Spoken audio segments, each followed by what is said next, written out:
आपको पता है शॉकिंग होगा बहुत ज़्यादा, ये 7 औरतों से एक साथ अफेयर चल रहा है और इन्होंने क्या किया, कन्फेस भी कर लिया अपनी वाइफ के सामने कि अगर तू मेरी नीड्स पूरी नहीं करेगी तो मैं कहाँ से करूँगा, तो मैं ऐसे ही करूँगा। एक ऐसा पैटर्न बन जाता है जिसमें कि आप अच्छे से परफॉर्म नहीं कर पा रहे हो, प्रीमेच्योर इजैकुलेशन हो रहा है, कई बार इरेक्टाइल डिसफंक्शन है, आपको ना आपके इरेक्शन ही नहीं हो रहा है या हो रहा है तो बहुत जल्दी रिलीज हो जा रहा है। फीमेल में क्या प्रॉब्लम्स हो सकती हैं सेक्स के रिलेटेड? मोस्टली फीमेल्स को ये बड़ी प्रॉब्लम होती है। एक रिलेशनशिप में दो लोग अलग हो जाते हैं, क्या एक को वापस दूसरे को मनाने जाना चाहिए? अगर आपके बीच में प्यार होगा, आपके बीच में अगर बहुत अच्छा बॉन्ड होगा तो आपका सेक्स हमेशा बहुत अच्छा होगा। रेड और ग्रीन फ्लैग्स क्या होते हैं किसी भी रिलेशनशिप? तो यहाँ पर जो मेनली प्रॉब्लम आती है फीमेल्स की, वो इसलिए कि हस्बैंड ने किसी न किसी बात पर दिल दुखाया हुआ होता है उनका, इसलिए वो फिजिकली भी इतना इंटरेस्ट नहीं लेती है। उसका पर्पस एक ही रहता है कि इसका जल्दी से हो जाए, बस ये सेटिस्फाई हो जाए और मेरा पीछा छोड़े। जितने लोग पॉर्न देख रहे हैं, मैस्टरबेट करते हैं, कंट्रोल नहीं हो पा रहा, तो उसका क्या सोल्यूशन है? धीरे धीरे आप अपनी एनर्जी को चैनलाइज करो, या तो आप सेल्फ प्लीजिंग एक्टिविटी पर चले जाओ या आप मास्टरबेट करो। विवेक और सृजना, जब उसके पति को कैंसर हुआ तब उसकी आंखों में दिख रहा था, उनका सर बड़ा हो गया, जो भी बर्थडे सेलिब्रेट कर रही है, बिल्कुल केक काट रही है। और मैम सबसे बड़ी बात ये कि जब वो गुजर गए, विवेक अपना सर मुंडवा लिया वाइट कपड़े डाल के, और अब उसके बाद मैंने देखा सोशल मीडिया पे कोई एक वीडियो तक नहीं डाली। आपका होना उसे अपना बनाने की कोशिश ना करे, मतलब वो रहे, मैं रहूं, वो प्यार होता है।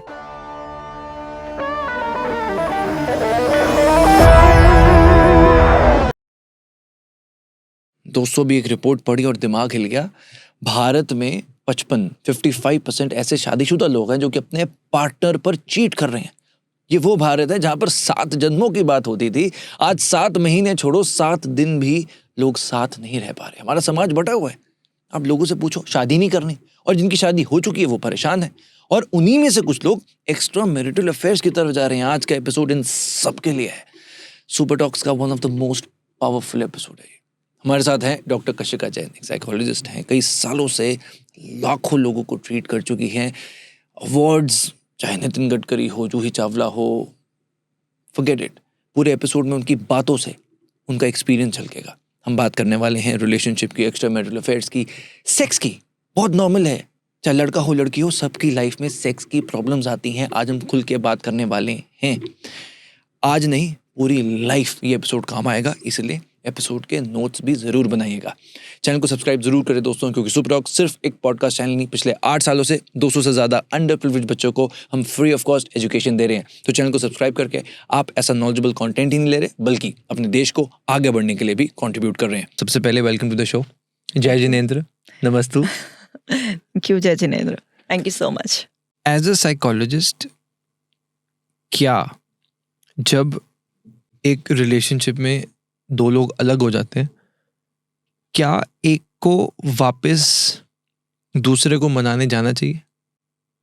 आप सेपरेशन की बात कर रहे हैं उनको, या एक टेम्परेरी ऐसा हुआ है कि नाराज हो गए हैं?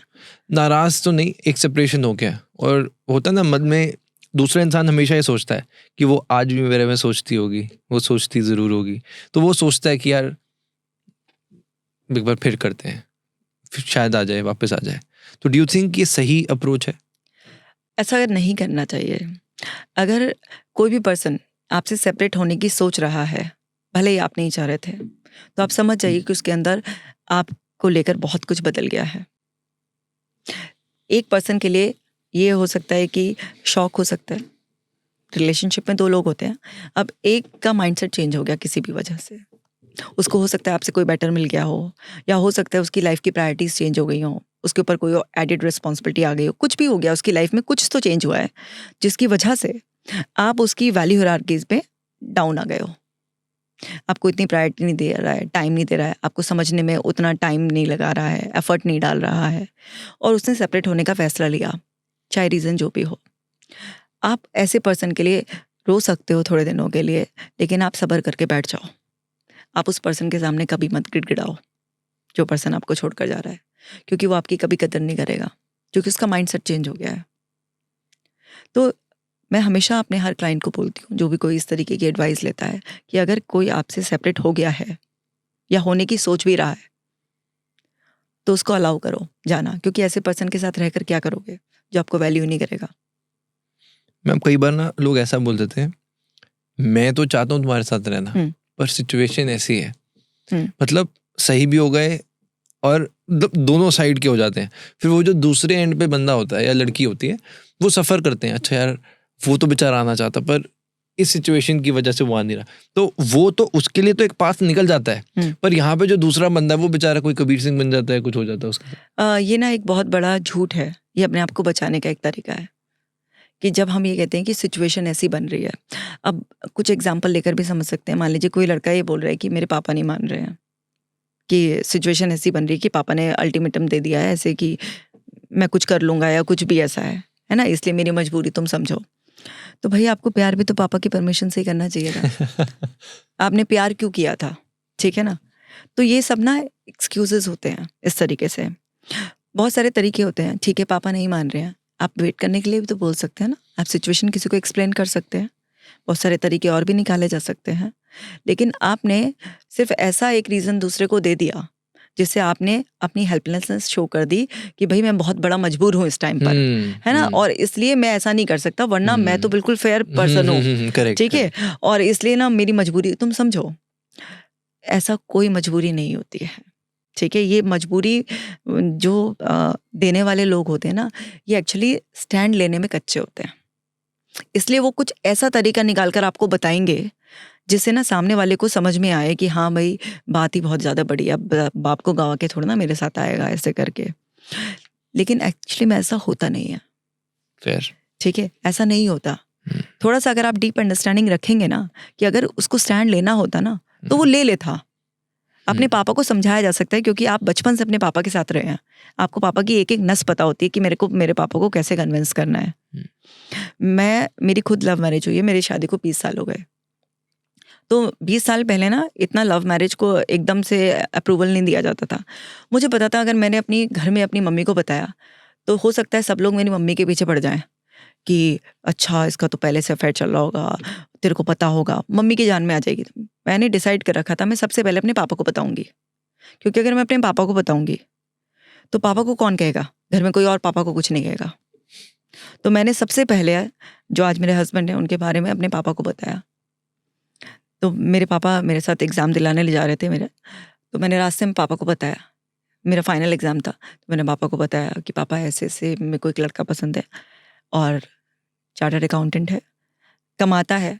अभी देखो मैं नहीं कमा रही हूँ, मेरी पढ़ाई अभी कंप्लीट हो रही है, ठीक है, लेकिन वो कमाता है, मुझसे 1.5 साल बड़ा है और बहुत अच्छा है और जैन फैमिली को बिलोंग करता है, ऐसे ऐसे करके। फिर भी अगर आपको ऐसा लगेगा कि वो मेरे फ्यूचर के लिए बिल्कुल भी अच्छा नहीं रहेगा तो मैं आपकी बात को समझने की कोशिश करूँगी, बात करेंगे हम इस बारे में, लेकिन मैं समझने की कोशिश करूँगी। मैं कुछ भी ऐसा काम नहीं करूँगी जिससे कि आपको शर्मिंदा होना पड़े, लेकिन आप मेरे एक बार कहने से ना उससे मिल लो। तो मैंने ये हिम्मत करके अपने पापा को बता दिया। अब मेरे पापा के लिए इतना आसान नहीं था उस इन्फॉर्मेशन को प्रोसेस करना, ठीक है ना, लेकिन क्योंकि मैंने बताया इस तरीके से था तो उन्होंने बोला कि हाँ, कि उन्होंने बोला कि अच्छा चलो बुलाना एक बार। और जब वो मिले उनसे तो और कुछ नहीं, लड़का बहुत अच्छा था, बस एक यही था कि हम लोग अग्रवाल हैं, ये लोग जैन हैं, ठीक है, ऑलमोस्ट इतना कोई फ़र्क नहीं होता, लेकिन फिर भी एक होता है सोसाइटी में ना कि जैनियों में जा रही है तो उड़ जाएगी कि लव मैरिज हो रही है, कि वरना तो अग्रवाल वाले जैनियों में नहीं ढूंढेंगे, अग्रवालों में ही ढूंढेंगे, ठीक है ना, तो उड़ जाएगी, सबको पता चल जाएगा कि लव मैरिज है। तो मेरे फादर से मेरी बात हुई, मैंने उनको सिर्फ एक ही बात पूछी बहुत प्यार से, मैंने कहा हाँ ये तो बात आप बिल्कुल सही कह रहे हो कि उड़ जाएगी ये बात कि लव मैरिज हो रही है, लेकिन एक ये बात ज़्यादा इम्पोर्टेंट है या मैं ज़िंदगी भर खुश रहूँगी, ये क्या इम्पोर्टेंट है आपके लिए, एक बार सोच लो, ठीक है ना। पापा ने कहा बाकी सबको देख लूँगा मैं, लड़का मुझे भी पसंद है। और आज मेरे फादर कहते हैं कि मैं भी ढूंढता ना तेरे लिए, इतना अच्छा लड़का ढूंढ नहीं सकता था जो हर कदम पे तेरे साथ है। तो आपको ना अपने पेरेंट्स की ना नस पता होती है, तो आपको पता होता है कि मेरे को किससे और कब बात करनी है। तो ये ना एक्सक्यूजेस होते हैं कि ऐसे कोई भी रीज़न दे देना और सामने वाले को ऐसे। तो अगर आपको ऐसा ही है, खुद पे भरोसा नहीं है, तो पहले वर्किंग करो अपनी फैमिली की, सबकी कंसेंट ले लो, तब जाओ किसी रिलेशनशिप में। रिलेशनशिप में जाने से पहले क्यों नहीं सोचते हैं आपकी मम्मी नहीं मानी तो क्या होगा, पापा नहीं माने तो क्या होगा।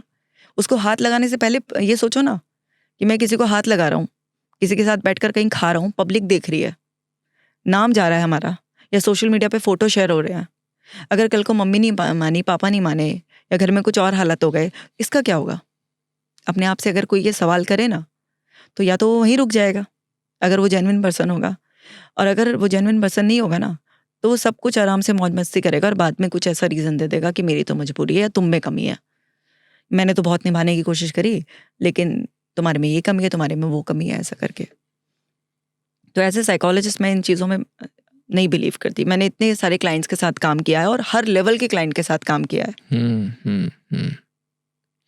मैम इसमें एक बात बताओ, चलो मैरिज हो गई, अब आप देख रहे होगे एक्स्ट्रा मैरिटल अफेयर्स बहुत हो रहे हैं, तो जब मैरिज हो गई तो फिर शादी के बाद बाहर मुंह मारने की क्या ज़रूरत है?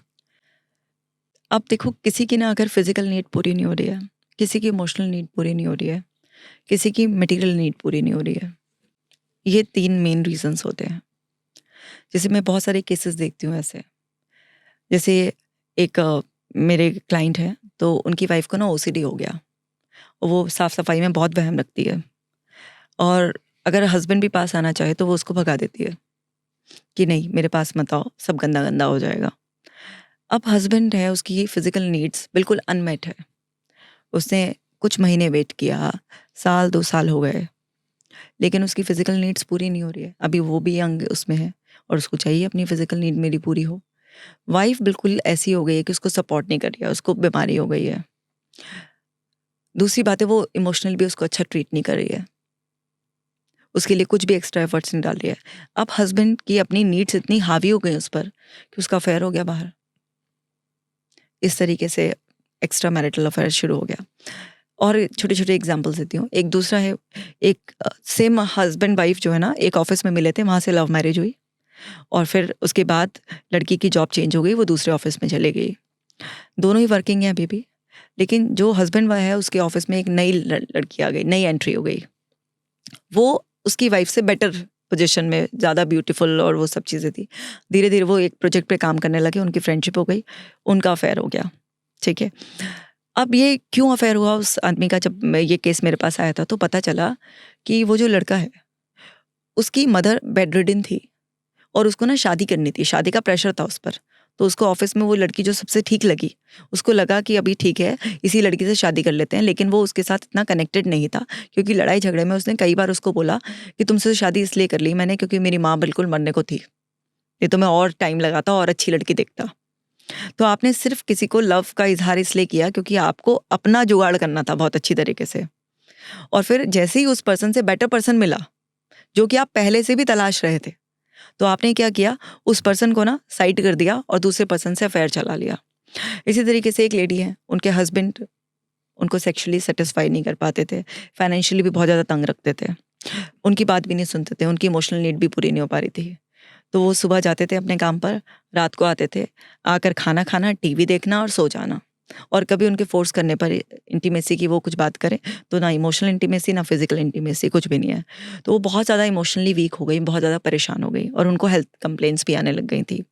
तो वहीं पर ही उनके जो हस्बैंड के दोस्त थे एक, तो वो घर पे आ जाया मतलब आते जाते रहते थे उनसे, तो धीरे धीरे उनसे बातचीत होने लग गई और उनको उनसे कनेक्टिविटी फील होने लगी, क्योंकि वो फ़ोन पे उनकी घंटों घंटों बात सुनने लगे, पीछे से भी घर आ जाते थे और धीरे धीरे उनका अफेयर हो गया।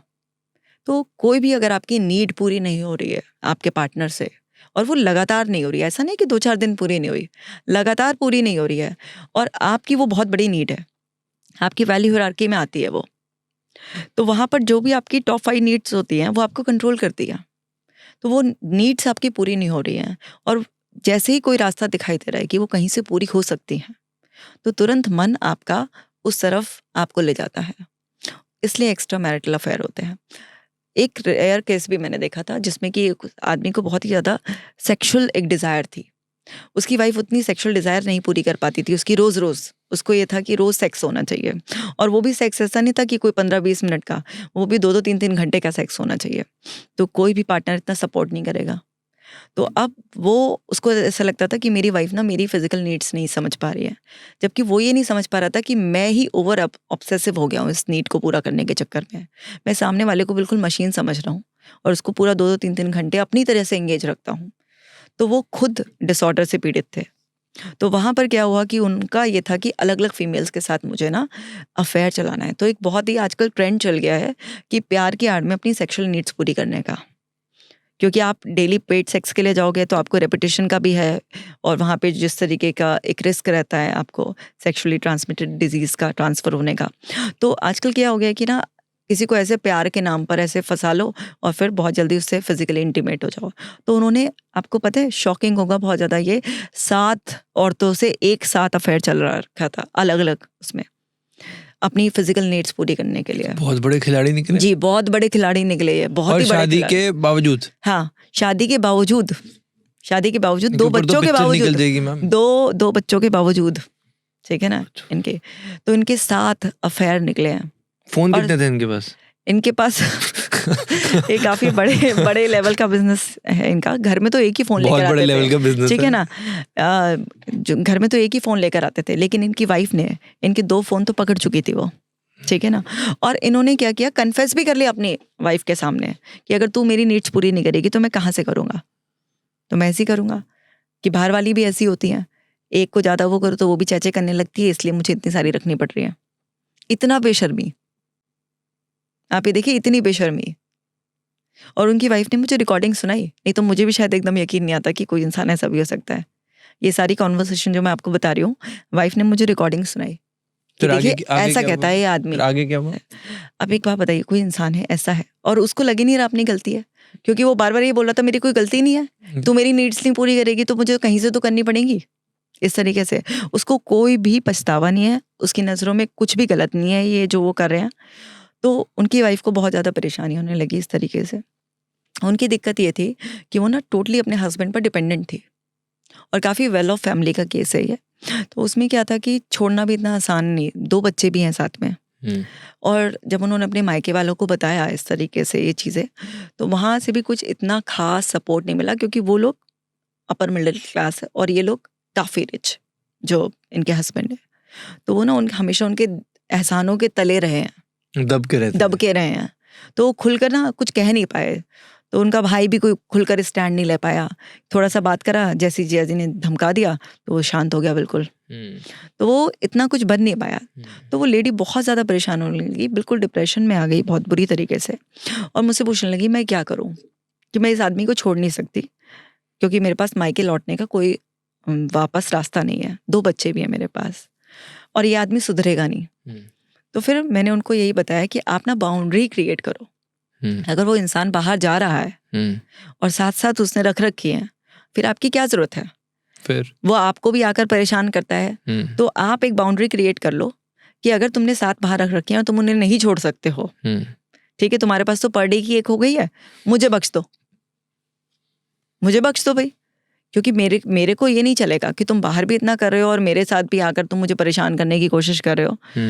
तो फिर वहां पर आप बाउंड्री सेट करो, और आप तो ऐसे रहो कि जैसे आराम से एक घर में रहते हैं ना, एक कंफर्ट उसमें, ठीक है, आपको किसी चीज की कमी नहीं है, आपके पास गाड़ियां हैं, आपके पास पैसा है, सब कुछ है। अब यहाँ पर बात ये आती है ना कि मुझे तो पति भी चाहिए ना, मुझे पति का प्यार भी चाहिए, लेकिन आप जबरदस्ती कैसे लोगे? पति की वफादारी, पति का प्यार, पति का सपोर्ट आप जबरदस्ती नहीं ले सकते। वो आदमी नहीं दे रहा, तो आपके पास क्या ऑप्शन है? या तो आप जाओ इसे छोड़ के, लेकिन आप खुद अभी इंडिपेंडेंट नहीं हो, कुछ कमाने लायक नहीं हो, ठीक है, आप जाना नहीं चाहते, मायके में आपका कोई भी जुगाड़ नहीं है, किसी भी तरीके से कोई आपको ऑफर ही नहीं कर रहा है मायके से कि आप आ जाओ। 2 बच्चों को लेकर आप प्रैक्टिकली सोचो, आप जाओगे कहाँ? नहीं जा सकते ना आप कहीं भी।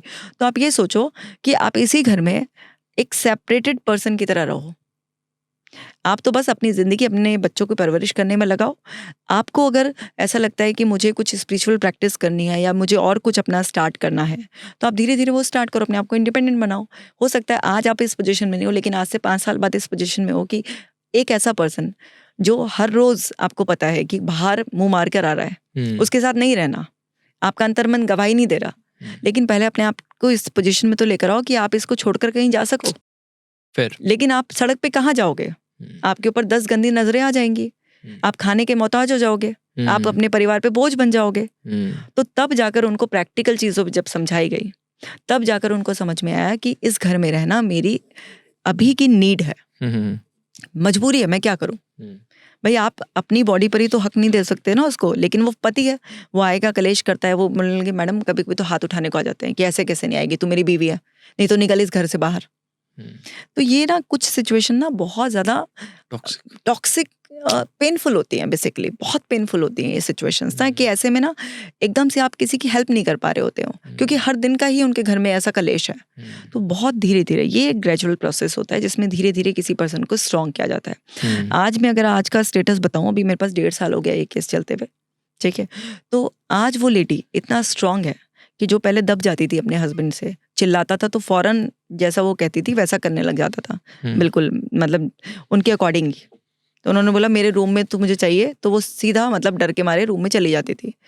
अब उन्होंने बाउंड्री क्रिएट कर लिया है, अब नहीं जाती है, अब बिल्कुल जो है ना एकदम स्ट्रांग तरीके से। तो धीरे धीरे उन्होंने अपनी ना स्ट्रेंथ को डेवलप कर लिया है, और अभी उन्होंने पढ़ाई भी शुरू कर दी है, अपने आप को स्ट्रांग बना रही हैं, कुछ कोर्सेज भी और करे उन्होंने, कुछ स्किल सीख रही हैं, तो धीरे धीरे स्ट्रांग होती हैं। मैम वो कहते हैं ना, इसलिए बड़ा अच्छा किसी ने शेर पढ़ा है कि बड़े लोगों से मिलने में हमेशा फासला रखना, जहाँ दरिया समुंदर से मिला दरिया दरिया नहीं रहता। बिल्कुल। सो ये जैसे फिर आपने मैम एक पॉइंट बोला जिसमें आपने बताया कि जो रिलेशनशिप होता है उसमें एक इमोशनल इशू आता है और एक फिजिकल नीड का इशू आता है, और मेजरली और मटीरियलिस्टिक भी कोई चीज़ है कि वहाँ पे कुछ घर में शायद पैसा नहीं है या वहाँ से कुछ मिलेगा तो शायद वो रिलेशन इस पैसे के मुद्दे पर रखा जाता है। मेजरली जो अगर हम देखेंगे कि जो आजकल जो हमारा कल्चर है, हुकअप्स हैं, वन नाइट स्टैंड है, बहुत बढ़ रहे हैं, और मेजरली जो सबसे बड़ी नीड है लोगों को एक फिजिकल नीड है, शादी के बाद भी एक्स्ट्रा मैरिटल जैसे बता रहे हो 7 अफेयर है। तो मैं समझना चाहता हूँ कि एक मेल में और एक फीमेल में सेक्स की क्या क्या प्रॉब्लम्स हो रही हैं सोसाइटी में। देखिए क्या है ना कि आजकल ना जैसा वेब सीरीज में दिखाया जाता है, मूवीज में दिखाया जाता है, मतलब जो भी आज बच्चे देख रहे हैं इसको, यंगस्टर्स देख रहे हैं, तो जो भी इस तरीके का ट्रेंड चलाया जाता है ना, वो कहाँ से आता है? मूवीज से, वेब सीरीज, इस तरीके से आता है सारा। तो अब माइंडसेट ऐसा हो गया है ना कि गाने भी ऐसे आ रहे हैं ना कि प्यार होता होता कई बार है। तो माइंडसेट कैसा बनेगा कि यानी कि एक बार में तो सच्चा प्यार मिलेगा ही नहीं, और ट्राई करना है हमें, या जैसे कि एक बार दाल चावल खाओगे तो बोर हो जाओगे, है ना, तो रोज रोज दाल चावल तो नहीं खा सकते हो आप इस तरीके से। या फिर ट्राई तो करेंगे ना, ऐसे कैसे हम मतलब किसी भी पर्सन के साथ ना पूरी जिंदगी गुजारने का, एक गाड़ी के साथ पूरी जीवन थोड़ी बिता लोगे, अलग-अलग लोग रीजनिंग देते हैं कि आप एक कपड़े रोज पहन सकते हो, क्या आप एक खाना रोज खा सकते हो? अरे कुछ चीजें ऐसी होती हैं जिसमें हमें वैरायटी चाहिए होती है, लेकिन अगर पार्टनर के लिए अगर आप ऐसा सोचोगे तो आप तो जिंदगी का पूरा कबाड़ा कर लोगे, सत्यानाश कर दोगे। वो प्रैक्टिकली कैसे पॉसिबल होगा बताइए? आपकी लाइफ कैसे बनेगी? नहीं बन सकती। तो आज का ना हमारा माइंडसेट ही बहुत पुअर है। जो वन नाइट स्टैंड की बात हो गई, लिव इन में रहना हो गया, ये सब ना सोसाइटी की वैल्यूज के साथ खिलवाड़ हो रहा है। होना तो नहीं चाहिए, लेकिन अब ना म्यूचुअल फ्रेंड्स विद बेनिफिट, ये जो टर्म है ना बहुत पॉपुलर हो रही है, कि जिसमें ना हम बनेंगे और फ्रेंड्स बनेंगे तो हम अपनी फिजिकल नीड्स पूरी करेंगे, इमोशनल अटैचमेंट नहीं है, लेकिन हम बन ही रहे हैं। टर्म ही ऐसे ना, फ्रेंड्स विद बेनिफिट, यानी कि तुम मेरी और मैं तुम्हारी सेक्सुअल नीड्स को पूरा करूं। ये आजकल बहुत पॉपुलर टर्म है, ठीक है, जिसमें कि क्लियर है कि देखो मुझसे इमोशनल कोई कमिटमेंट हो रही है उसकी उम्मीद मत रखना, जब तक चल रहा है एक दूसरे को बेनिफिट दे रहे हैं, ठीक है, घूमने चलना है चलो, अपना अपना अफोर्ड करेंगे, और जब फिजिकल होना है करेंगे ये सब। लेकिन इस सब से क्या होता है कि हमारी ना बॉडी एक्सपीरियंसेस को मेमोराइज करती है। अगर आप किसी के क्लोज में आए, आप किसी के ऑरा के क्लोज में आए और आपने किसी को फील किया, ठीक है, अभी आपका इमोशनल मोटिव नहीं था, आपका ये था कि बस हमें अपनी फिजिकल नीड्स पूरी करनी है, बट आपकी बॉडी को ये इंटेंशंस नहीं पता, उसको एक्सपीरियंस से मतलब होता है।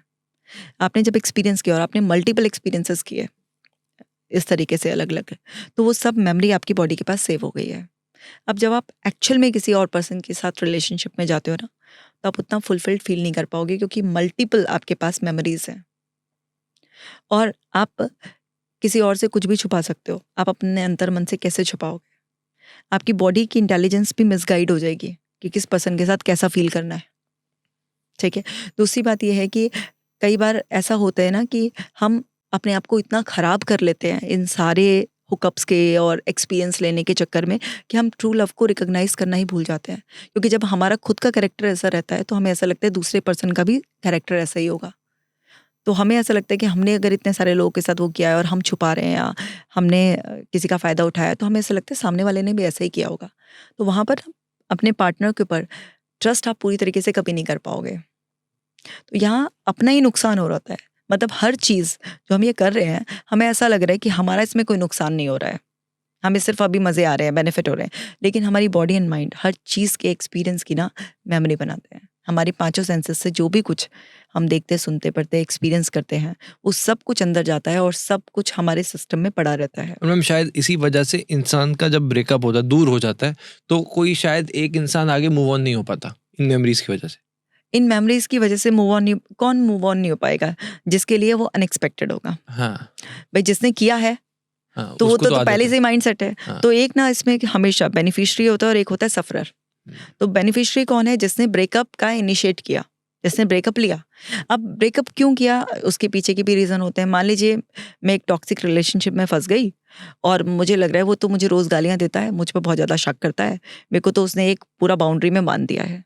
तो मैं ब्रेकअप नहीं करना चाह रही थी, मेरी तो शुरुआत तो प्यार से ही हुई थी, मैं तो आगे के सपने देखे थे। लेकिन वो रिलेशनशिप इतना टॉक्सिक निकला कि अब मुझे समझ में आ गया कि इस पर्सन के साथ मैं अगर रहूंगी तो मेरी ज़िंदगी बर्बाद है और मुझे मजबूरी में ना ब्रेकअप करना है। तो इसमें मैं इनिशिएट कर रही हूँ, लेकिन मैं सफ़र करूंगी उन मेमोरीज की वजह से। लेकिन अगर मुझे कोई और बेटर मिल गया या मेरा पर्पस ही टाइम पास का था और मेरा वो मोटिव पूरा हो गया, अब मैं ब्रेकअप करूंगी तो मुझे वो मेमोरीज परेशान नहीं करेंगी, क्योंकि मेरे पास अभी कुछ गया तो उससे बेटर है। दूसरी बात यह है कि मैंने अपना एक सेल्फिश मोटिव से रिलेशन रखा था, वो पूरा हो गया तो भी मुझे वो ब्रेकअप कभी भी सफरिंग नहीं देगा। मेमोरीज तब भी होंगी मेरे पास, लेकिन किसको मेमोरीज सताएंगी? जिसके साथ अनएक्सपेक्टेड एकदम शॉकिंग तरीके से आया, उसको पता ही नहीं कि ब्रेकअप हुआ क्यों, तब हो।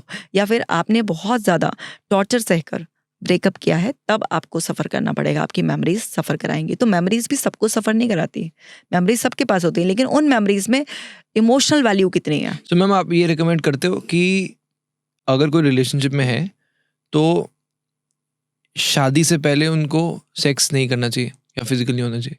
You recommend this? देखिए क्या है कि ना ये ना बहुत अलग अलग व्यूज़ हैं इसके, बट जैसे एज ए साइकोलॉजिस्ट मैं आपको बताती हूँ कि शादी से पहले हम बहुत सारी और कंपैटिबिलिटी चेक करते हैं।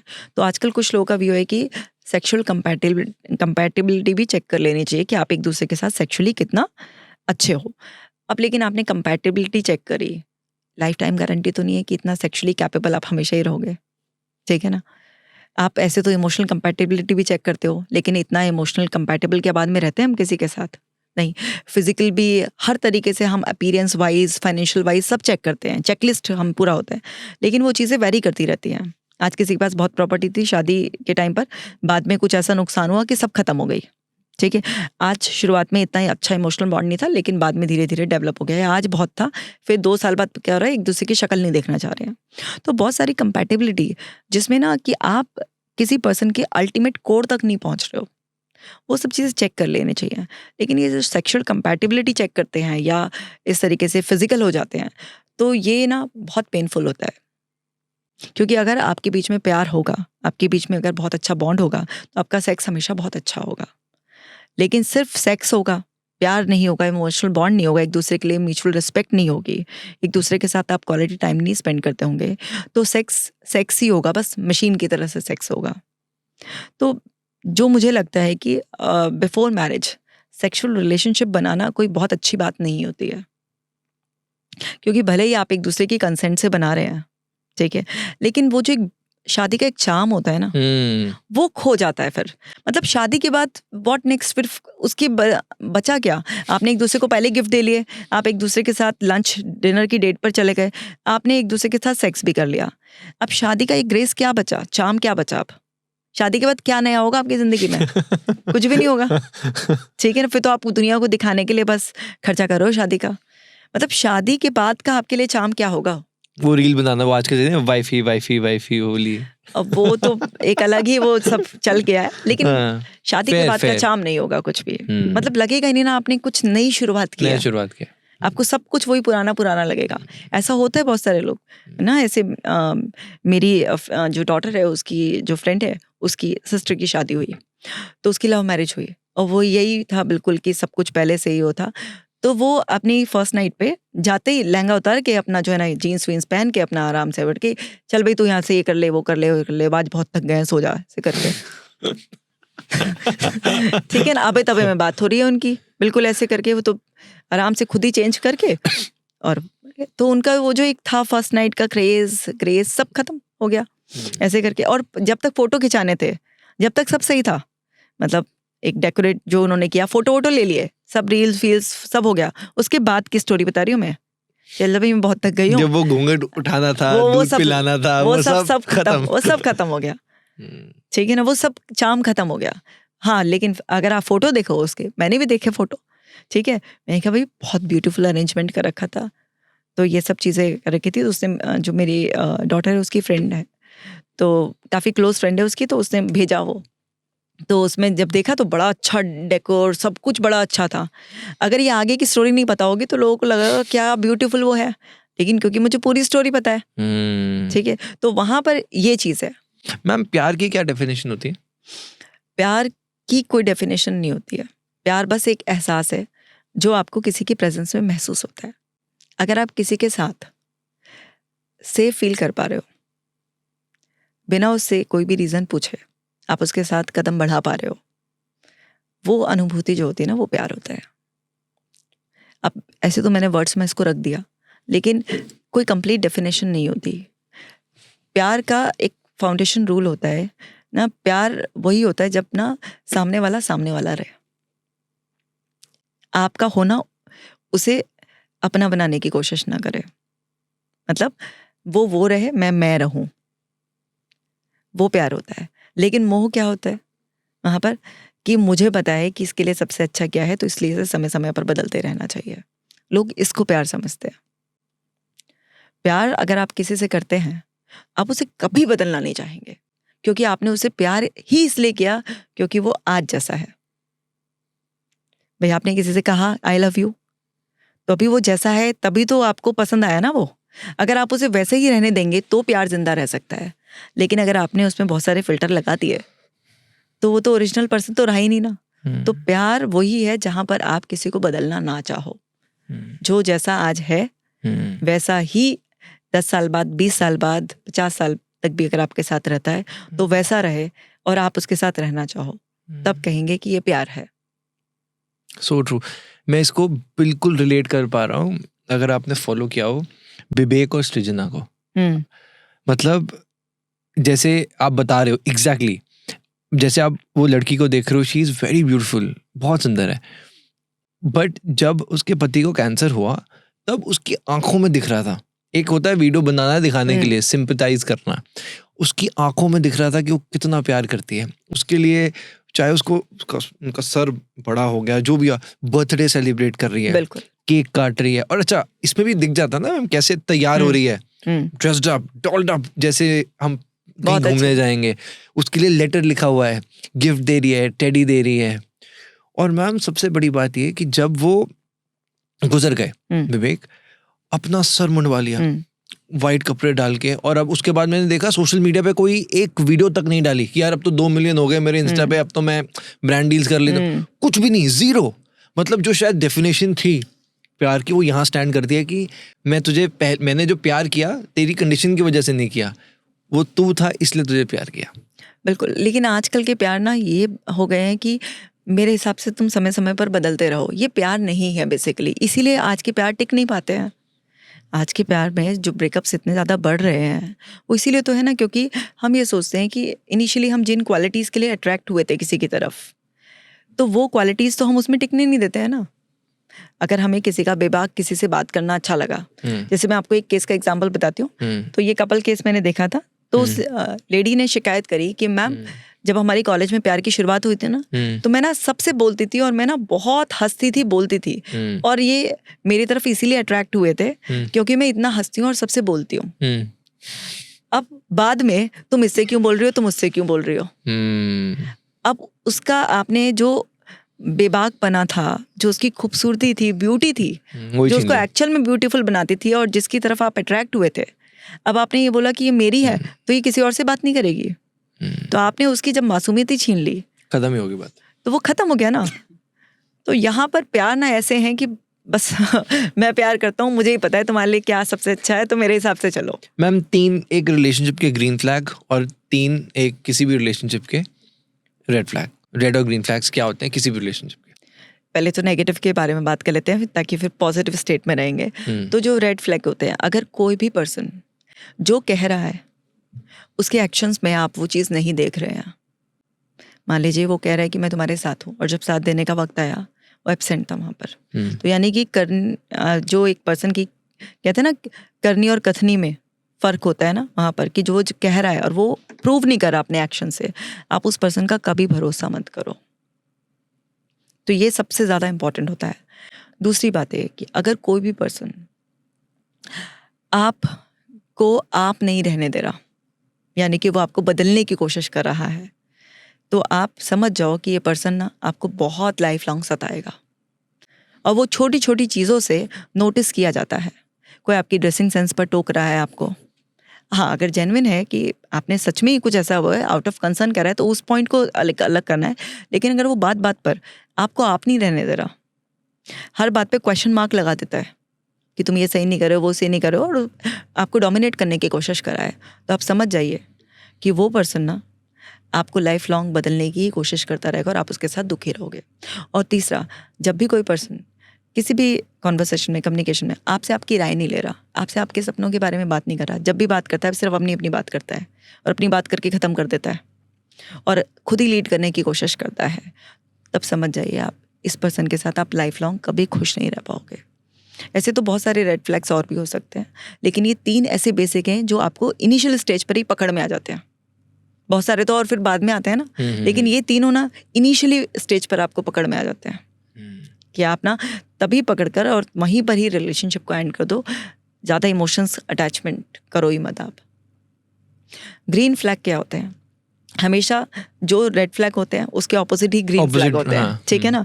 सो अब जैसे ग्रीन फ्लैग की बात करें तो हम सबसे पहले कहते हैं कि कोई भी जेंडर हो आप ना, आप ये देखो सामने वाला ना, जब भी आप उसके सामने होते हो वो कैसा बिहेव करता है, सिर्फ आपके साथ नहीं, आपके आसपास जो और भी लोग होते हैं, ख़ास तौर से वो जो अपने से छोटे ओहदे वाले लोगों के साथ कैसे बात करता है। हमेशा देखो उस पर्सन को, क्योंकि उसका ट्रू सेल्फ वहीं पर ही पता चलता है कि कोई इंसान अपने आसपास के और लोगों के साथ कैसे व्यवहार करता है।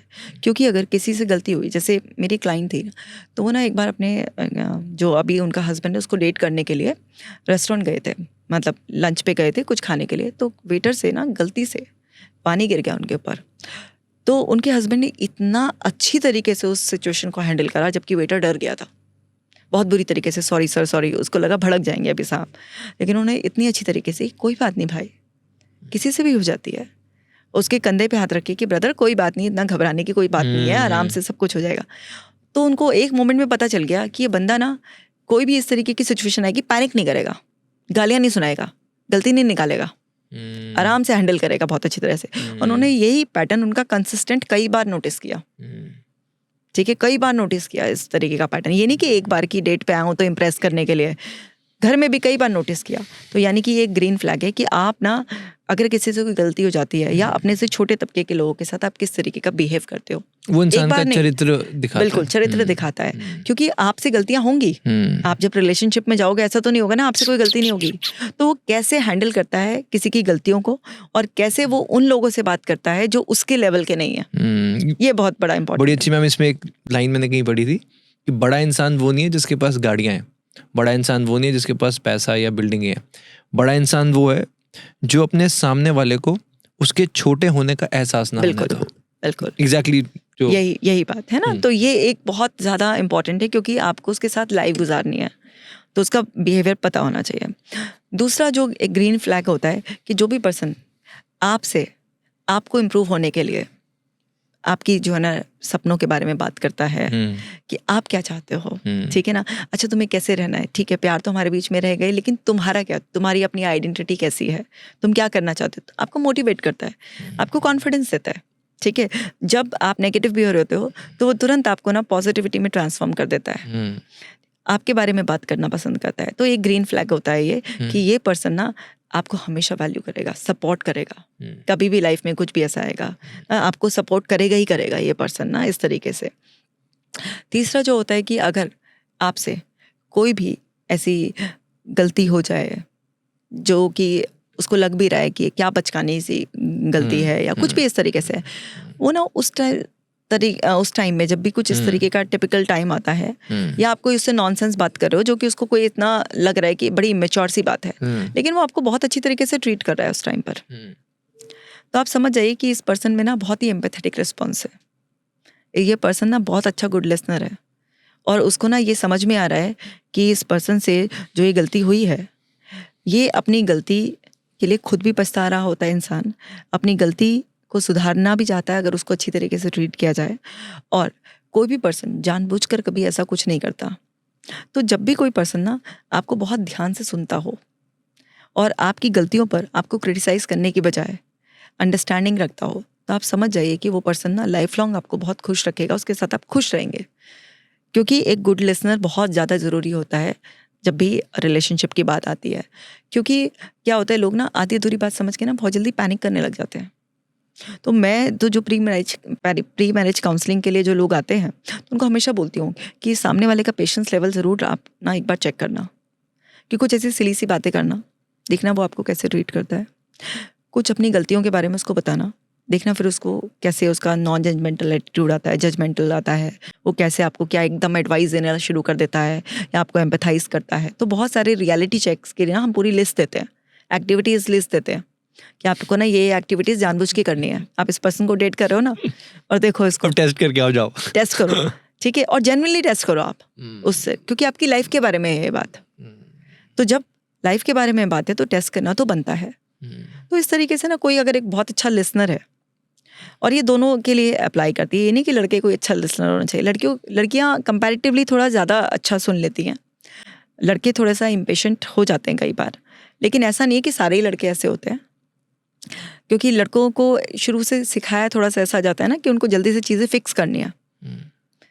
लड़कियों को इतनी कोई अर्ज नहीं होती एकदम से फिक्स करने की, वो थोड़ा सा उस चीज़ को सुनना ज़्यादा पसंद करती है, कनेक्टिविटी ज़्यादा फील होती है। तो हम ये देखते हैं लड़के का, ये देखो कि वो कितना तुम्हें सुनने के लिए रेडी है, क्योंकि बाद में तुम्हें जो सबसे बड़ी अर्ज आएगी वो ये आएगी, मुझे सुनता नहीं है, सुनता नहीं है, सुनता नहीं है। तो उसको ये देखो कि कितना अच्छा लिसनर है और आपकी गलतियों पर आपको कैसे ट्रीट करेगा इस तरीके से। तो ये मतलब एक बहुत बेसिक से चीज़ें हैं जिस पर आप ना देख सकते हो, क्योंकि बाकी तो रिलेशनशिप ना सबका बहुत अलग अलग होता है। किसी के लिए कुछ ग्रीन फ्लैग हो सकता है। अब अफेयर्स के बारे में बात करें तो कोई फ़ोन पे लॉक लगा रहा है, फ़ोन को बिल्कुल छुपा के रख रहा है, तो एक रेड फ्लैग हो सकता है कि भाई ये पर्सन आपको चीट कर रहा है। अच्छा, पासवर्ड देने चाहिए एक दूसरे के? देखिए, पासवर्ड तो दे देनी चाहिए अगर आपको कोई दिक्कत नहीं है। जैसे मेरे हस्बैंड का पासवर्ड मुझे और मेरा पासवर्ड मेरे हस्बैंड को पता है, हमारे डॉटर को भी हमारा दोनों का पासवर्ड पता है। तो डोंट यू थिंक कि प्राइवेट लाइफ के अंदर जाने वाली बात है? ओके, तो प्राइवेट लाइफ के अंदर आपका पासवर्ड पता होने या ना होने से ही कुछ नहीं होता है, ठीक है। आपको प्राइवेसी केवल फ़ोन के पासवर्ड पे ही रखनी है। ऐसा आपकी लाइफ में क्या प्राइवेट वाला पार्ट है कि जो आप अपने पार्टनर से भी बहुत प्राइवेट रखना चाहते हो? तो बताना ज़रूरी है? नहीं, ज़रूरी नहीं है, सारी चीज़ें बतानी ज़रूरी नहीं है, लेकिन ये ना आपका बॉन्ड ऐसा होना चाहिए कि आप किसी का फ़ोन अगर अपने हाथ में भी लो तो आप खुद ही ना खोलो उसका फ़ोन। ऐसा रिलेशनशिप अगर इतना स्ट्रांग होगा ना कि अगर मेरे हस्बैंड उनके पास मेरा फ़ोन है, ठीक है, अभी जैसे हम पॉडकास्ट शूट कर रहे हैं ना, तो अगर मेरा फ़ोन उनके पास है तो मुझे इतना भरोसा होना चाहिए कि वो मेरा फ़ोन अगर खोल भी लेंगे, उसमें है क्या ऐसा, कुछ भी नहीं है। और ये कि मेरा हस्बैंड मेरा फ़ोन ऐसे नहीं खोलकर कुछ भी चेक नहीं करेगा। तो पहली बात तो मुझे ये पता है कि मेरे फ़ोन में कुछ ऐसा है ही नहीं, मैं पूरा ईमानदार, ठीक है। अब ये कोई भी कपल के अंदर का ये कॉन्फिडेंस होगा ना कि मेरे फ़ोन में ऐसा कुछ है ही नहीं कि अगर कोई तलाशी भी लेगा तो कुछ उसको मिल जाएगा, तो आप अपना फ़ोन ईजिली दूसरे को दे दोगे। आपको ये रहेगा नहीं प्राइवेसी कंसर्न या कुछ भी है। तो मतलब मम्मी रेड फ्लैग हो गया ना अगर कोई फ़ोन नहीं दे रहा तो? हाँ बिल्कुल, मैं नहीं दे रहा। हाँ बिल्कुल, और उसको हम कहते हैं प्राइवेसी के नाम पर कि हमारी प्राइवेसी होनी चाहिए। अगर आपके फ़ोन में कुछ ऐसा है ही नहीं, आप आराम से दे दोगे उसको अपना फ़ोन कि देख लो भाई, मेरे फ़ोन में जो करना है कर लो। और जब आपका पार्टनर के साथ आपका इतना अच्छा ट्रस्ट बॉन्ड होगा तो आप उसका फ़ोन कभी चेक भी नहीं करोगे, कभी भी नहीं चेक करोगे आप उसका फ़ोन, क्योंकि आपको पता होगा कि अगर आपके पार्टनर को पता चला तो उसको बहुत हर्ट होगा ये बात, तो आप ना कभी नहीं चेक करोगे। देखो मेरा तो ना 20 साल का एक्सपीरियंस है। पहले ऐसे फ़ोन नहीं हुआ करते थे। जब हमारी शादी हुई थी तो पहले हमारी शादी के टाइम पे तो एक रिलायंस का वो जो जोड़ी पैक था वो था, मेरे हस्बैंड ने वो रिलायंस जोड़ी पैक खरीद कर दिया था। तो उससे हम बात करते थे, तो उसमें जब मैसेज ही कर सकते थे। और आज सारे आप आईफोन, आप कितना भी बढ़िया फ़ोन रख लो, ठीक है, तो तब से जो था वो आज भी वही है। मैंने एक बार भी इन 20 सालों में अपने हस्बैंड का फ़ोन नहीं चेक किया, और मुझे नहीं लगता कि उन्होंने भी कभी मेरा फ़ोन चेक किया होगा। मतलब मुझे नहीं पता चला इन 20 सालों में कि उन्होंने कभी मेरे फ़ोन को चेक किया, कभी भी नहीं चेक किया। और हमारा पासवर्ड, दोनों के फ़ोन का एक ही पासवर्ड है। मेरे पासवर्ड से उनका फ़ोन खुल जाता है, उनके पासवर्ड से मेरा पासवर्ड, और हमारी डॉटर को भी पता है। तो आप अगर इस लेवल का ऑनेस्टी मेंटेन कर सकते हो एक रिलेशनशिप में, कि आपको ना अपने बच्चे से ना अपने पार्टनर से पासवर्ड छुपाना पड़े, तो उस रिलेशनशिप को कोई हालात, कोई परिवार के लोग, कोई भी चीज़ बिगाड़ नहीं सकती कभी भी। मैम कोई अवार्ड होता ना, मैं आपको पक्का देता, perfect couple of the year. Beautiful. Ma'am मैं ना ये देख रहा था कि मैं जब सर्च कर रहा था तो मेल सेक्स प्रॉब्लम्स में कुछ 4 चीज़ें मैंने पढ़ी, तो मुझे आप उसके बारे में थोड़ा समझाएं, क्योंकि जो स्टैट्स हैं वो बताते हैं कि 5 में से हर दूसरा मेल परेशान है because of the sex life. 1 is early ejaculation, delayed ejaculation, erection issues and low libido. तो मैम ये क्या इश्यूज हैं और ये क्यों इश्यूज हैं और इसका क्या सोल्यूशन है? सबके ना अलग अलग रीजंस हो सकते हैं। जैसे मेरे पास इस तरीके के केसेस आते हैं, तो बहुत सारे लोग ना बहुत वर्क प्रेशर में होते हैं, तो बहुत ज़्यादा टायर्ड रहते हैं, उनके ऊपर इतनी वर्क रिस्पॉन्सिबिलिटीज़ होती हैं, लाइफस्टाइल भी बहुत पुअर होता है, और हेल्दी कोपिंग मैकेनिज्म उनके नहीं होते हैं, तो बहुत ज़्यादा टायर्ड, थके रहे, उल्टे सीधे टाइम घर आना होता है, वाइफ भी इतना इंटरेस्टेड नहीं है, तो धीरे धीरे उनका लिबिडो लो होने लग जाता है। लिबिडो मतलब क्या? मतलब कि सेक्स डिज़ायर आपकी ना, ओके, ठीक है, तो वो ना आपकी ना कम होने लगती है, क्योंकि जब आपका पार्टनर कोऑपरेटिव नहीं रहता है, गलती उसकी भी नहीं है, जब आप उल्टे सीधे टाइम आ रहे हो, कभी भी अपने हिसाब से डिमांड कर रहे हो कुछ, तो वो नहीं, आप भी टायर्ड हो, आप भी अपना 100% नहीं दे रहे हो, आपका फोकस किसी से इमोशनल कनेक्ट पर नहीं है, आप बहुत अच्छी तरीके से किसी के साथ ना फोर प्ले नहीं कर रहे हो, डायरेक्ट आप सिर्फ इंटरकोर्स पे फोकस कर रहे हो, तो ज़रूरी नहीं है ना पार्टनर भी इस तरीके से मैकेनिकली आपके साथ कुछ करना चाहेगा, तो वहाँ पर वो इमोशनल इंटीमेसी डेवलप नहीं हो पाती है, तो फिजिकल इंटीमेसी अच्छी नहीं हो पाती है। तो वहाँ पर क्या होता है कि इस तरीके की प्रॉब्लम स्टार्ट हो जाती हैं। वो पर्सन पहले से एंक्शस था, अब वो अच्छा परफॉर्म नहीं कर पाया, अब उसको अपनी परफॉर्मेंस पे डाउट आने लग गया, तो माइंड को एक कंसर्न मिल गई। अब नेक्स्ट टाइम जब उस सिचुएशन में जाएंगे, तो जो प्रीवियस एक्सपीरियंस होगा उसके हिसाब से फिर से एक फियर लगेगा अंदर से कि अगर आज भी ठीक से नहीं हुआ तो क्या होगा, वाइफ बोलेगी, क्या सोचेगी मेरे बारे में, तरह तरह के फियर्स की वजह से, वो एंग्जाइटी की वजह से एक ऐसा पैटर्न बन जाता है जिसमें कि आप अच्छे से परफॉर्म नहीं कर पा रहे हो, प्रीमेच्योर इजैकुलेशन हो रहा है, कई बार इरेक्टाइल डिसफंक्शन है, आपको ना आपके इरेक्शन ही नहीं हो रहा है, या हो रहा है तो बहुत जल्दी रिलीज हो जा रहा है, तो पार्टनर को भी ऐसा लग रहा है कि क्या हो रहा है ये, मतलब मेरे को तो कुछ फीलिंग ही नहीं आ रही है। तो ये सब चीज़ें ना धीरे धीरे प्रॉब्लम स्टार्ट होती हैं, और इन सब का जो रीज़न होता है वो आपकी कोई कॉन्स्टेंट वरी, आपका वर्क प्रेशर, आपका वर्क लाइफ जो इम्बैलेंस होता है, आपका पुअर डाइट और पुअर लाइफस्टाइल, ये सब चीज़ें बहुत रिस्पॉन्सिबल होती हैं, तब जाकर इनमें से कोई भी प्रॉब्लम आती है। और किसी पर्सन का जैसे डिलेड इजैकुलेशन होता है कि बहुत लंबे समय तक हो गया, बहुत है, तो यानी कि वो उस चीज़ को इमोशनली हाई फील नहीं कर पा रहा, जिसकी वजह से वो चीज़ रिलीज़ हो पाए। और ऐसे बहुत सारे अलग अलग प्रॉब्लम्स भी हो सकती हैं, तो इनके बहुत सारे टेस्ट वगैरह भी होते हैं। फिर जब लगता है कि हाँ अब कुछ भी ऐसे बायोलॉजिकल फाइंडिंग्स नहीं हैं, डॉक्टर से मिल चुके हैं, टेस्ट रिपोर्ट्स नॉर्मल हैं, और वो बोल रहे हैं भैया आप अपना स्ट्रेस कम करो, अपना लाइफस्टाइल सुधारो, ठीक है, अपनी एंग्जाइटी पर कंट्रोल करो, तब ये प्रॉब्लम्स ठीक हो जाएंगी। अपने पार्टनर के साथ बॉन्ड अच्छा करो, बॉन्ड अच्छा नहीं है आपके पार्टनर के साथ आपका, तो जब तक इन चीज़ों पर काम नहीं किया जाएगा, जब तक इस तरीके की प्रॉब्लम्स ठीक नहीं होती हैं। और मैम अगर लो टेस्टोस्टेरोन है तो उसका क्या सोल्यूशन? हाँ डेफिनेटली, तो उसका देखो सोल्यूशन ना फूड आइटम से, ठीक है, और ऐसे तो बहुत सारे हर्बल सप्लीमेंट्स भी होते हैं, मेडिसिन्स भी होती हैं, लेकिन सबका जो रूट कॉज से जो है सोल्यूशन वो यही होता है कि आप अपने लाइफस्टाइल में अपने फूड आइटम्स इस तरीके के बढ़ाओ। स्पेसिफिक फूड आइटम जो आप बताना चाहोगे फॉर टेस्टोस्टेरोन? देखो जो भी ना सारे के सारे स्टैमिना बढ़ाने वाले होते हैं, जैसे कि डेट्स की बात करें हम, खजूर, ठीक है ना, तो खजूर है वो बहुत ज़्यादा हेल्प करते हैं। आपने सुना भी होगा इस तरीके से ना कि दूध के साथ खजूर लेते हैं बहुत सारे लोग, है ना, इस तरीके से केसर वाला दूध लेना। तो ये सब चीज़ें क्यों, पहले आप देखिए कि फिल्मों में दिखाते थे कि सुहागरात का सीन दिखाते थे, तो वो ये दिखाते थे कि दूध रखा है, वहाँ पे इस तरीके से ड्राई फ्रूट्स रखे हुए हैं, डेट्स रखे हुए हैं, है ना, एक केसर वाला दूध है उसको पिला देना जाकर। तो वो सब चीज़ों का जो एक सिंबॉलिक वो दिखाया जाता था, वो यही दिखाया जाता था कि उसका उस टाइम पर अच्छी उसको पावर मिलेगी। अगर इस तरीके का डाइट आप मेंटेन रखते हैं, और बहुत सारे डाइट वो हैं, नेचुरल तरीके से ही ना आपकी बॉडी फिर से वो सारे केमिकल्स बनाना स्टार्ट कर देती है। सप्लीमेंट्स तो लॉन्ग रन में जाकर इतने अच्छे नहीं होते हैं, या आप मेडिसिन भी लेते हो, कब तक आप मेडिसिन लेकर ऐसे परफॉर्म करोगे। तो जिस वजह से ये प्रॉब्लम आ रही है कि आपका लिबिडो कम होता जा रहा है, या आप अच्छा परफॉर्म नहीं कर पा रहे हैं, उसका रीज़न जो भी है, उन रीजंस को रिमूव करने पर काम करना चाहिए। पार्टनर से अगर बॉन्ड अच्छा नहीं है तो पार्टनर से बॉन्ड अच्छा करो। राइट। आपका खुद का एक टायर्डनेस का, स्ट्रेस का इश्यूज है, एंग्जाइटी का इश्यूज है, उसको सॉल्व करो। ओके, मैम मेल की ये प्रॉब्लम्स है, फीमेल में क्या प्रॉब्लम्स हो सकती हैं सेक्स के रिलेटेड? उनको ऑर्गाज्म फील नहीं होता, मोस्टली फीमेल्स को ये बड़ी प्रॉब्लम होती है। या उनको कंप्लेंट ये रहती है कि हस्बैंड आते हैं थके हारे और उनका फोकस बस इंटरकोर्स पे रहता है, अपना अपना करा और बस फिर उसके बाद सब खत्म है।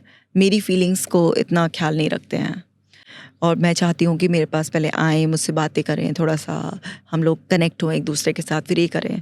तो मोस्टली फीमेल्स इस तरीके की कंप्लेंट्स लेकर आती हैं कि मेरा हस्बैंड मुझसे इमोशनल लेवल पर कनेक्ट नहीं करता, इसलिए मुझे उसके साथ कंफर्टेबल फील नहीं होता। कि हम करते तो हैं लेकिन वो मुझे इतना कंफर्टेबल फील नहीं होता। तो इस तरीके की कंप्लेंट्स लेकर कि हस्बैंड जल्दी फिनिश हो गया, भी उनका अपना रिलीज़ हो गया, ठीक है, और वाइफ अभी भी सेटिस्फाइड नहीं हुई, इस तरीके की मेनली रहती है। या कुछ फीमेल्स ऐसी कंप्लेन लेकर आती हैं कि मुझे तो अपना हस्बैंड पसंद ही नहीं है, वैसे तो मुझे गालियाँ देगा, दिन भर मुझसे बात नहीं करेगा और बस सेक्स के लिए मुझे यूज़ करेगा। ऐसे वर्ड्स भी यूज़ करती हैं बहुत सारी फीमेल्स जिनका हस्बैंड से बॉन्ड अच्छा नहीं होता। हस्बैंड मार रहा है, या डोमिनेटिंग है बहुत ज़्यादा, या बहुत ज़्यादा बिजी रहता है, मतलब इमोशनली अनअवेलेबल है। तो फिर वो फीमेल जो इमोशनली कनेक्ट फील नहीं करती किसी मेल के साथ, तो वो फिज़िकली भी कंफर्टेबल नहीं फील करती है। फीमेल्स के लिए इमोशनल कंपैटिबिलिटी बहुत ज़्यादा इम्पॉर्टेंट है फिज़िकल कंपैटिबिलिटी के लिए। तो यहाँ पर जो मेनली प्रॉब्लम आती है फीमेल्स की, वो इसलिए कि हस्बैंड ने किसी ना किसी बात पर दिल दुखाया हुआ होता है उनका, और वो इशू उनका पाइल अप हो रहा होता है, सॉर्ट आउट नहीं हुआ होता है। तो इसलिए वो फिज़िकली भी इतना इंटरेस्ट नहीं लेती है। उसका पर्पज़ एक ही रहता है कि इसका जल्दी से हो जाए, बस ये सेटिस्फाई हो जाए, मेरा पीछा छोड़े, क्योंकि हस्बैंड उस तरीके से ट्रीट नहीं कर रहा है ना उसको, तो वो डिससेटिस्फाइड होती हैं।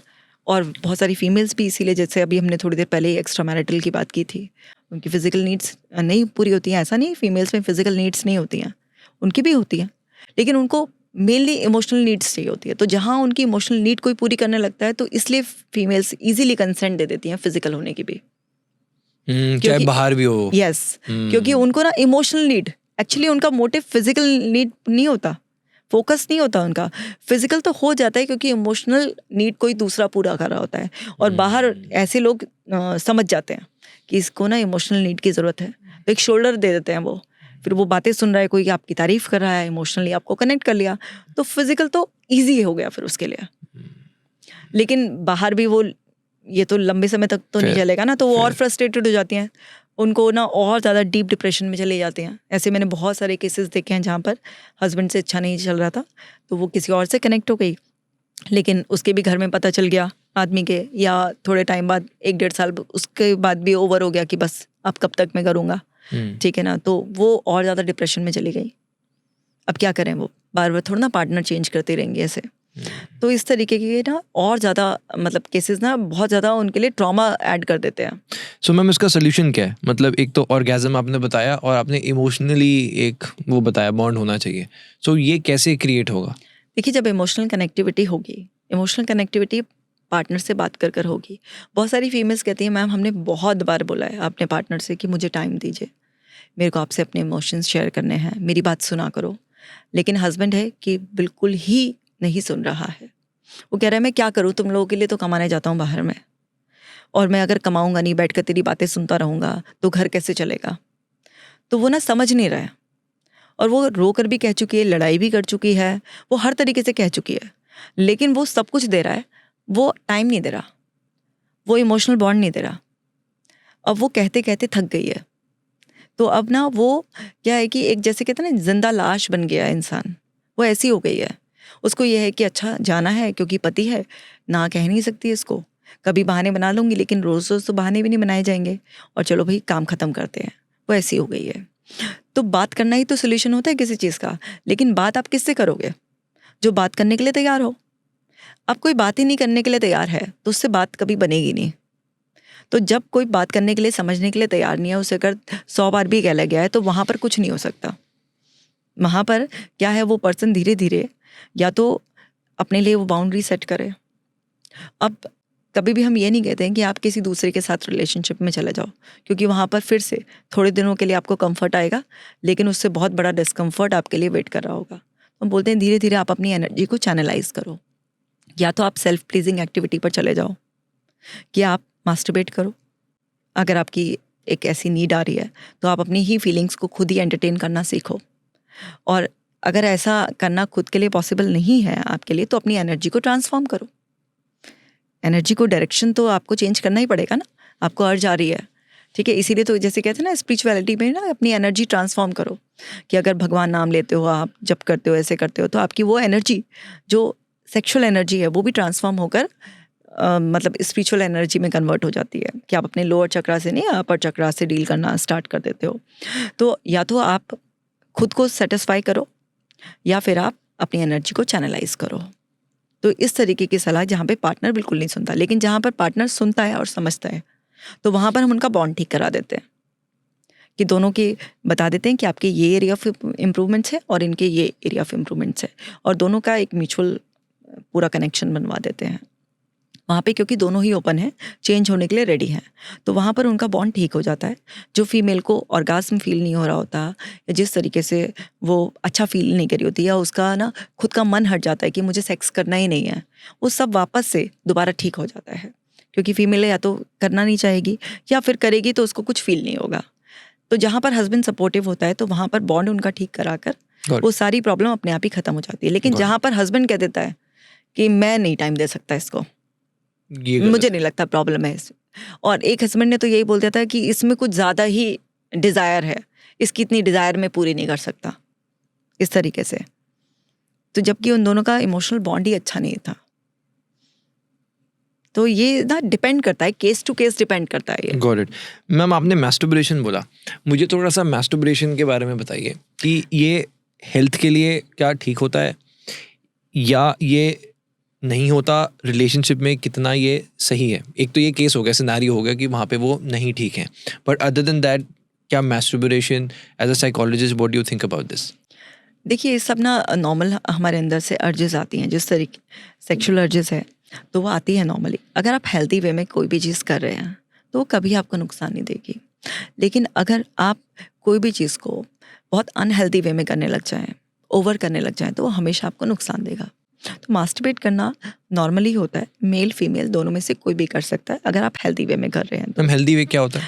हेल्दी वे में ये होता है कि जैसे अब कोई इंसान है कि वो दिन में 2-2 3-3 बार करने लग जाए, ठीक है, तो आप एक बार बताइए ना, आप बॉडी को अब्यूज़ कर रहे हैं, आप आर्टिफिशियली अपने आप को हाई कर रहे हैं। कुछ आपने देखा ऐसा, वीडियोस देख लिए, या आपने कुछ इस तरीके का नॉवल पढ़ लिया, कुछ भी ऐसे आप अपनी फैंटेसी में किसी को इमेजिन करके ऐसे कर रहे हैं और आप ना अब्यूज़ करने लग रहे हैं अपनी बॉडी को, तो वहाँ पर वो चीज़ गलत हो जाती है। आप एडिक्टेड हो जाते हैं ना, शुरू में बड़ा प्लेजर सा आता है, फिर एडिक्शन हो जाता है, फिर आपकी ना एक मजबूरी हो जाती है और इस तरीके का ना ऑब्सेशन भी बन जाता है।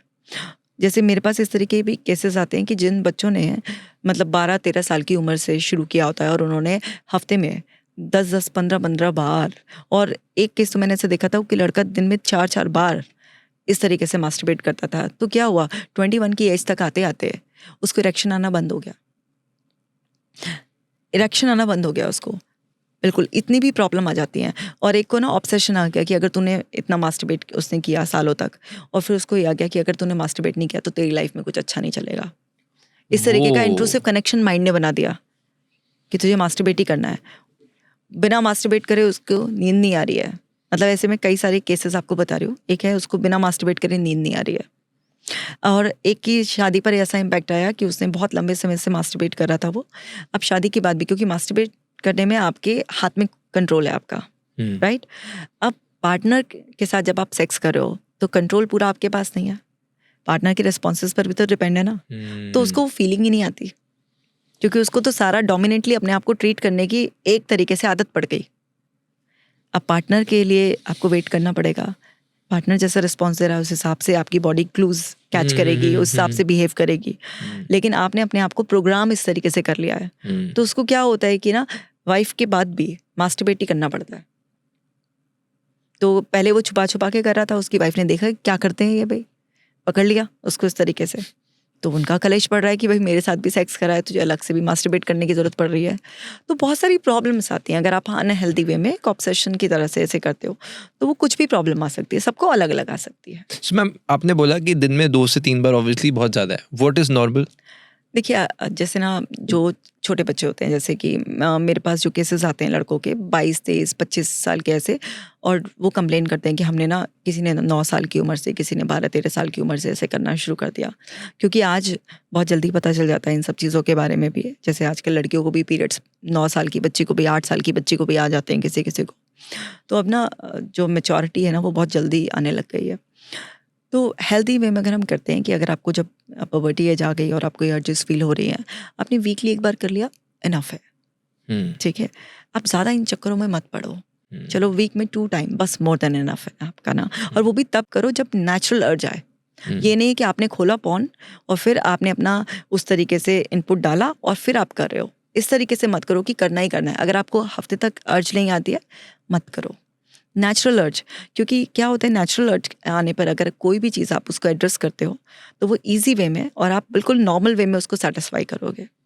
लेकिन आप आर्टिफिशियल अर्ज क्रिएट कर रहे हो, क्योंकि आप जिस भी तरीके का कुछ भी चीज़ देखते हो, कंटेंट कंज्यूम करते हो, तो उस तरीके से ही आप फील करने लग जाते हो। बहुत सॉफ्ट पॉर्न बहुत आ रहा है, आपने देखा होगा सोशल मीडिया पे, there is a lot of soft porn आप देख रहे हो। एंड मुझे तो मैम पर्सनली मैंने जितना देखा कि मतलब जितना मैंने अपने एक्सपीरियंस में भी लोगों को भी देखा आसपास, people who don't masturbate they eventually have a better life। मतलब जितना मैंने अपने सर्कल में नोट किया और लोगों को देखा, जो मैंने देखा, बिकॉज ये कहना आसान है एडिक्शन ना होना, बट एडिक्शन हो जाता है मे बी बिकॉज शायद एक कंट्रोल्ड एनवायरनमेंट में हम, बट जैसे बिकॉज जो शायद मैम 20 साल का है, 19 साल का है, 22 से एक आदत पड़ जाती है, तो वो जो जैसे आप बता रहे हो कि ये कंट्रोल्ड डिज़ायर, आई फील कि वो चीज़ कंट्रोल ही नहीं होती, और वो एक टाइम के बाद जैसे आप बता रहे हो दिन में 2 बार 4 बार, and eventually this becomes like आपकी पूरी लाइफ में ही, आपके पूरे दिन में फोकस ही खराब हो जाता है। मैम तो आप बता दो ना, जितने लोग पॉर्न देख रहे हैं, मैस्टरबेट करते हैं, कंट्रोल नहीं हो पा रहा, बहुत लोग हैं जो निकलना चाहते हैं, तो उसका क्या सोल्यूशन है?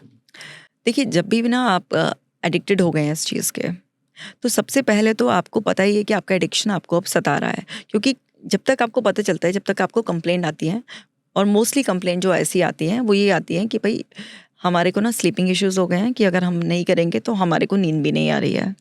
दूसरा ये आता है कि इरेक्शन कम हो रहा है किसी को, और अगर हो रहा है तो बहुत जल्दी उसको रिलीज़ हो रहा है, मतलब वो स्टे नहीं कर पा रहे, ठीक है। तो प्लेजर का टाइम बहुत ज़्यादा कम हो गया है। इस तरीके की कुछ कॉमन प्रॉब्लम आती है, और वरी डेवलप हो जाती है फिर कि आगे मेरी मैरिड लाइफ कैसे रहेगी। अगर मैं अपनी सेक्शुअल एबिलिटी अभी से मैंने लूज़ कर दी है, तो मेरा पार्टनर को अगर ये पता चलेगा शादी के बाद ऐसा है, तो मेरा पार्टनर का या तो अफेयर चल जाएगा, या वो मुझे छोड़ देगा, घर में सबको पता चल जाएगा। तो इस तरीके की आपको एंग्जाइटी डेवलप हो गई है, कुछ भी इस तरीके की। या कुछ लोगों को इस तरीके का भी वहम हो जाता है कि मैंने ये सब चीज़ें इतना किया है, या पेड सेक्स भी कर लिया है बाहर जाकर, तो अब मेरे को कोई बीमारी तो नहीं लग गई है जिसका मुझे पता नहीं है। तो बहुत सारे लोग टेस्ट भी कराते रहते हैं, इस तरीके का ऑब्सेशन भी डेवलप हो जाता है, ठीक है ना। करना भी और टेंशन भी लेनी है, टेंशन भी लेनी है, बिल्कुल इस तरीके से। तो अगर आप किसी भी वजह से एडिक्शन का शिकार हो गए हैं, तो आप देखिए कि कोई भी चीज़ में क्या होता है, एक होता है ट्रिगर, एक होता है हमारा उसके लिए एक्शन, और एक होता है उसका रिवॉर्ड, ठीक है। तो अभी आप देखिए आपको जो ट्रिगर है वो क्या करता है। आपका जो खालीपन है वो आपको ट्रिगर करता है, आपके अंदर की कोई अर्ज आती है वो ट्रिगर करती है, आप कुछ देखते हो, क्या ट्रिगर करता है आपको, क्या ट्रिगर सबसे पहले तो आपको ट्रिगर के बारे में अवेयर रहना चाहिए अपने, ठीक है। और बहुत सारे ऐसे ना फूड्स भी हो सकते हैं, बहुत सारी आपकी और सारी हैबिट्स भी हो सकती हैं जो ट्रिगर करता है। जैसे कोई पर्सन है वो बहुत ज़्यादा फ्रस्ट्रेटेड फील कर रहा है, अब उसे फ्रस्ट्रेशन को रिलीज करने के लिए उसने एक बना लिया है कि मैं जाके मास्टरबेट कर लूँ और मेरे ना सारा मूड चेंज हो जाएगा। तो आपने किस किस चीज़ से उसको कनेक्ट कर रखा है, करेक्ट, वो सारे कनेक्टर्स, आपके सारे ट्रिगर्स पता होने चाहिए आपको, क्योंकि तभी तो आप उनके लिए अवेयर रह पाओगे। और फिर ये देखो कि वो जो अल्टीमेट फीलिंग आपको आती है वो इस बिहेवियर की बजाय किस और बिहेवियर से आ सकती है। मतलब आपको वो फीलिंग चाहिए ना एक रिलैक्सेशन की, तो वो रिलैक्सेशन क्या मास्टरबेट कर कर ही आ सकता है या किसी और तरीके से भी आ सकता है। तो आप अपने बिहेवियर को चेंज करना स्टार्ट करो। तो उस ट्रिगर के साथ नए बिहेवियर को जब आप अटैच करोगे और फीलिंग आपको वही चाहिए कि रिलैक्सेशन की फीलिंग है, मुझे प्लेजर की फीलिंग आ रही है, तो धीरे धीरे आपकी वो हैबिट चेंज होना स्टार्ट हो जाएगी।